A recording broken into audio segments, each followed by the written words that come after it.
So I think microfiche was the internet before the internet with some library thrown in, is how I'm going to describe how it is that was used. I always make this mistake, but again, Al Davis, the late owner of the Raiders, that's what we're talking went in front of everybody after letting go of Lane Kiffin and just aired all of the Raiders' dirty laundry and placed it all at Kiffin's feet and said he was in cahoots with Mortensen. Yes, he just kept hitting. He kept saying again and again, we've never seen an owner press conference like this. This is the start and what I thought was the end of Lane Kiffin's career. Mortensen.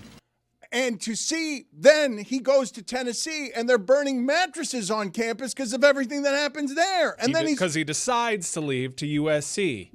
And then USC, Dan, they fire him on the tarmac. They don't let him get on the plane.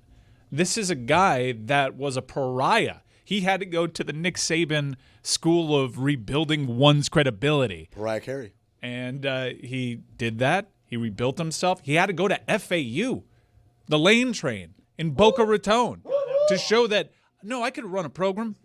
And then he gets a call up to Ole Miss. And now this person who already has one of the most fascinating careers, and I think when it's all said and done, will probably have the most fascinating career in the profession, has his name pop up as the number one candidate during a golden age of jobs available. You got LSU. You got Florida. You got Penn State. You'd be hard-pressed to have one of those jobs open up over the course of 5-10 years. And he's the top man wanted at all of them. It's a pretty insane thing, especially when he hasn't done big winning. For whatever reason, losses like what he had last year with Jackson Dart in Gainesville against the Gators that kept him out of the playoff, they don't stick to him. Everyone likes this guy. He doesn't have the same kind of work ethic when it comes to talent acquisition, but he's really smart, and people dig his vibe.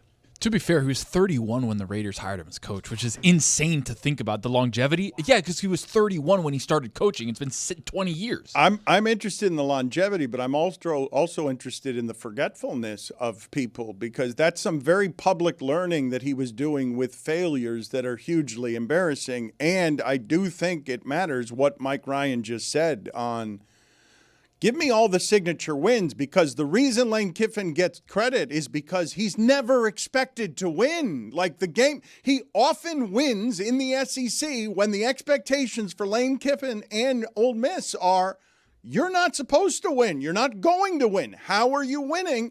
And so it's been wonderful career management since he spent his entire 30s. You have to understand, this is the most coveted person in college coaching right now is a person who spent the entirety of his 30s, at least in part because of that Al Davis sound, Mortensen, that started this cascade of, that's not a person you can trust. You cannot. Tennessee will tell you that's not a person you can trust. The Raiders will tell you that's not a person you can trust. Mortensen. USC will tell you that's not a person you can trust. All three locations would probably hire Lane Kiffin right now if they had to. Look, what Tony said, him being 31, that's like me being hired as the Raiders head coach next season. Wow.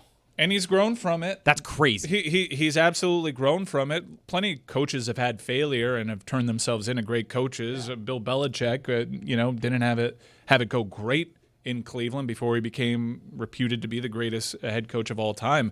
He's just a fascinating guy because he doesn't do it like everybody else. He's talking David Stone on the sidelines. He's got a vibe about him, and I do think that you need to have a really good tight program and a lot of resources, but that doesn't often guarantee you. Like Ole Miss, again, had a ton of resources. Look at their roster. They were absolutely loaded last year, but what worked against him when he was younger, now that he's older and more mature, he hasn't changed. We've changed.